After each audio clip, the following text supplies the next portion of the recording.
Olá, tudo bem com vocês? Espero que sim.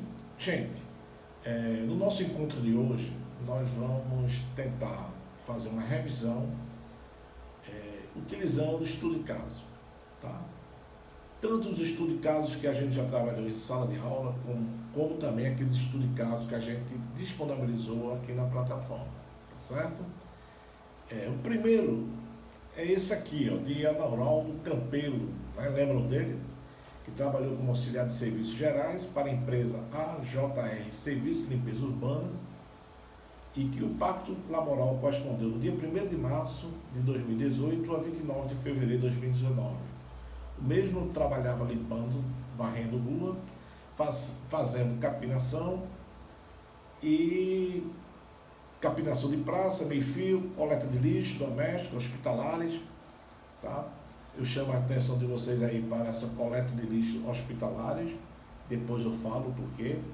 A jornada estabelecida e anotada no contrato de trabalho da empresa pelo próprio funcionário correspondia a 44 horas semanais. Mas a realidade fática, a sua jornada de trabalho efetivamente trabalhada, correspondia de segunda a sexta, das 5 horas às 16 horas, com intervalo de 2 horas para o almoço, geralmente das 10h30 às 12h30, retornando o repouso às 12h30 e largando às 16 horas. E nos sábados ele trabalhava de 5 às 10. O seu salário correspondia a R$ 1.100.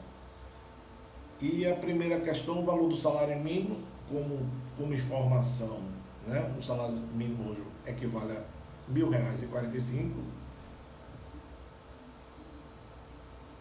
E o primeiro questionamento, né? De acordo com o enunciado, Arnaldo Campelo, durante o pacto laboral, foi sonegado o seu direito, no que tange às horas extras.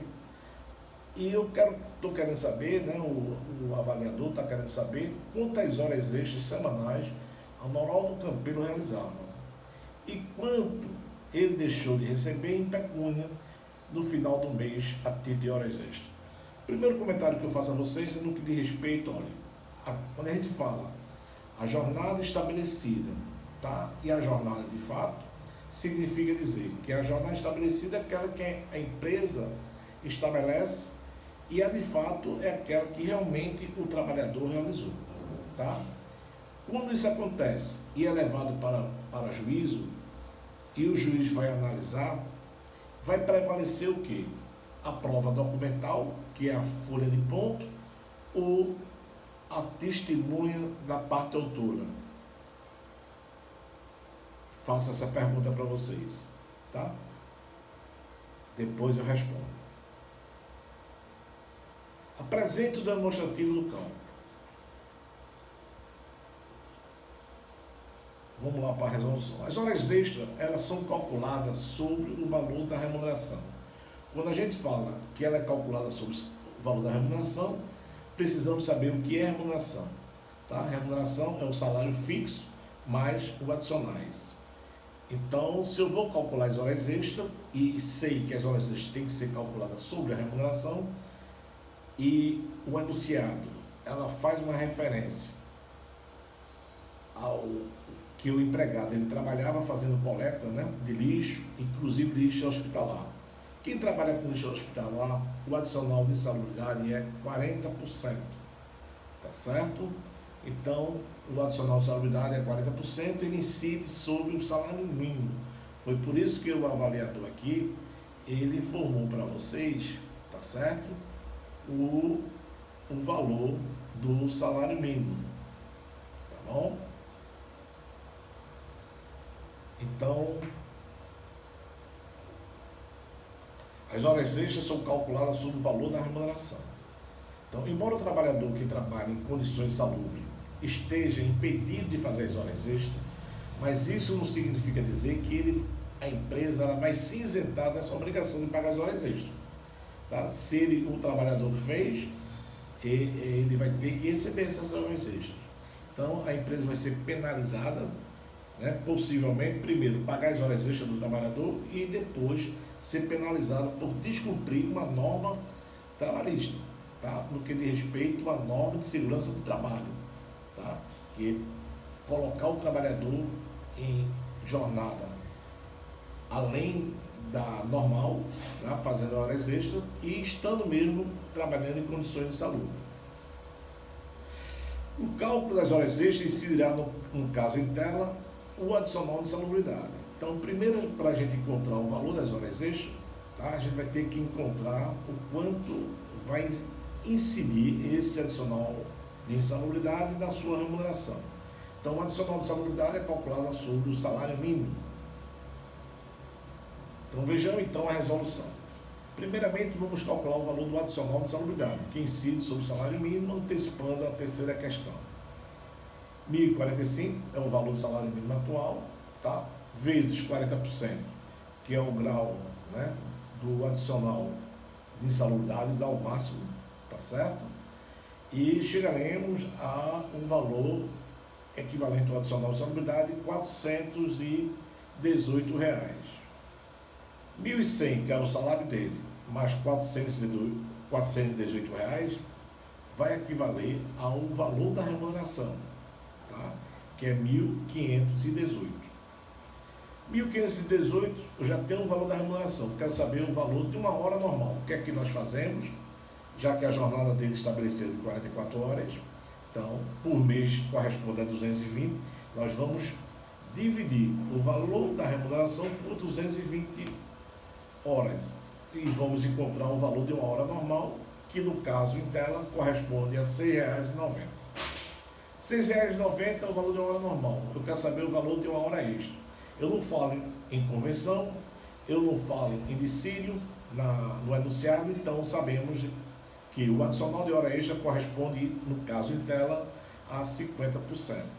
Então, R$ 6,90 mais 50%, chegaremos ao valor de uma hora normal, uma hora extra, perdão, que é R$ 10,35.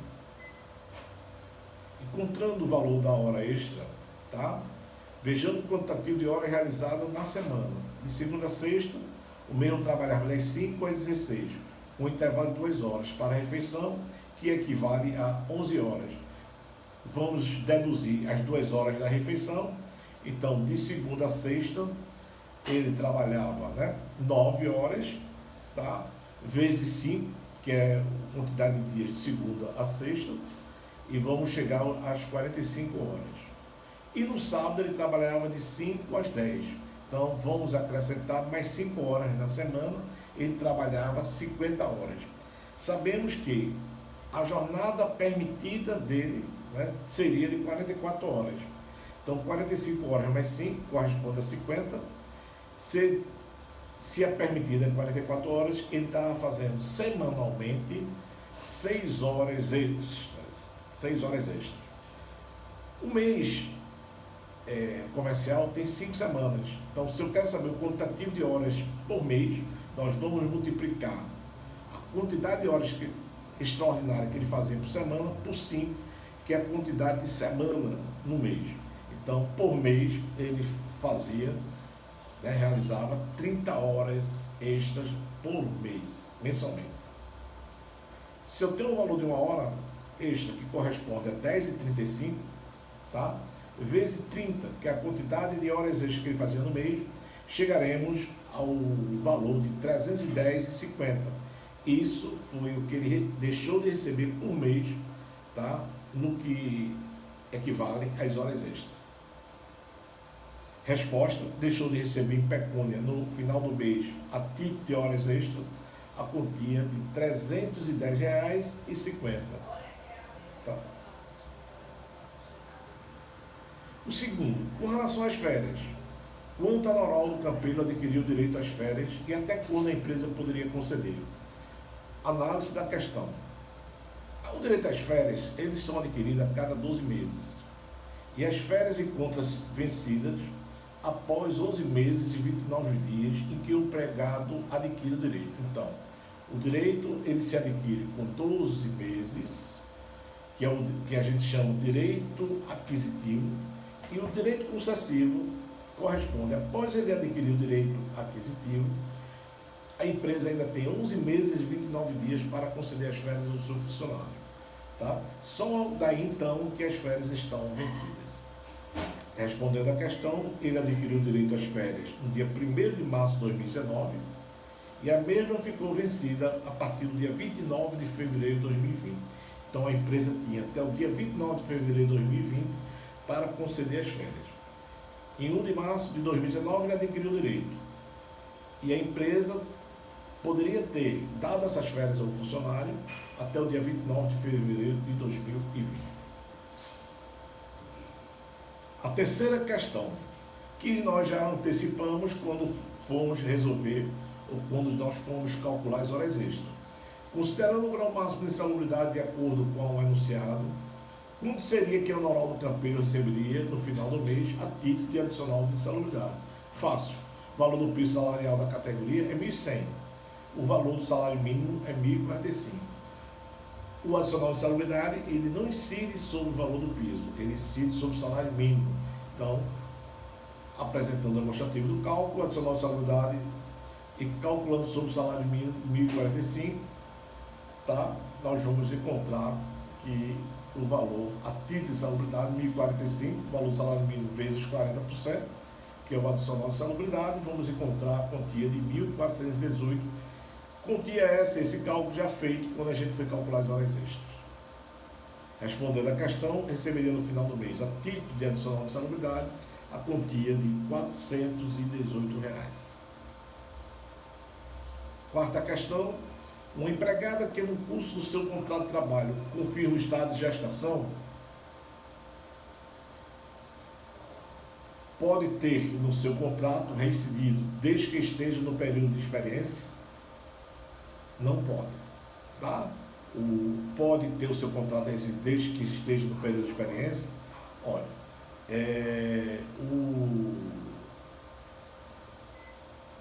a estabilidade da mulher grávida agora, mesmo nos contratos temporários, ela continua gozando. Antes não gozava, né? Todo e qualquer contrato por prazo determinado se poderia ser reincidido. Agora não mais, tá? Ela goza de estabilidade. Portanto, estamos querendo confirmar uma empregada que no curso do seu contrato de trabalho confirma o estado de gravidez, então, errada. Tem garantia de estabilidade provisória por um período de 120 dias, podendo ser prorrogado por até 180 dias, aí nós estamos falando de licença gestante e não de estabilidade, tá certo? Não confundir estabilidade com licença gestante. Portanto, essa não é a questão correta. Tem garantia de estabilidade provisória no emprego a partir da comunicação do estado gravídico ao empregador? Não, tá? A estabilidade, ela não é a partir da comunicação. A estabilidade é a partir que a empregada toma conhecimento do estado gravídico até 5 meses após o parto. Então, a resposta alternativa correta é a letra D. Tem garantia de estabilidade provisória e não poderá ser dispensada imotivamente, ou seja, sem um justo motivo, no período de 5 meses após o parto. Então, a alternativa correta é a letra D. A estabilidade empregada à mulher grávida inicia na confirmação da gravidez, tá? Quando ela toma conhecimento que está grávida, e vai até 5 meses após o parto. Então, com isso, resolvemos um dos estudos de caso, tá? Que a gente já trabalhou em sala de aula, à distância, né? Foi disponibilizado na plataforma, e aí conseguimos revisar férias, conseguimos revisar estabilidade, conseguimos revisar as horas extras, a questão também dos adicionais, tá? Remuneração. Então, vários assuntos envolvidos nessas 4 questões referentes ao estudo de caso. Tá? Até o nosso próximo encontro, novamente fazendo resolução de questões. Muito obrigado e até o próximo encontro.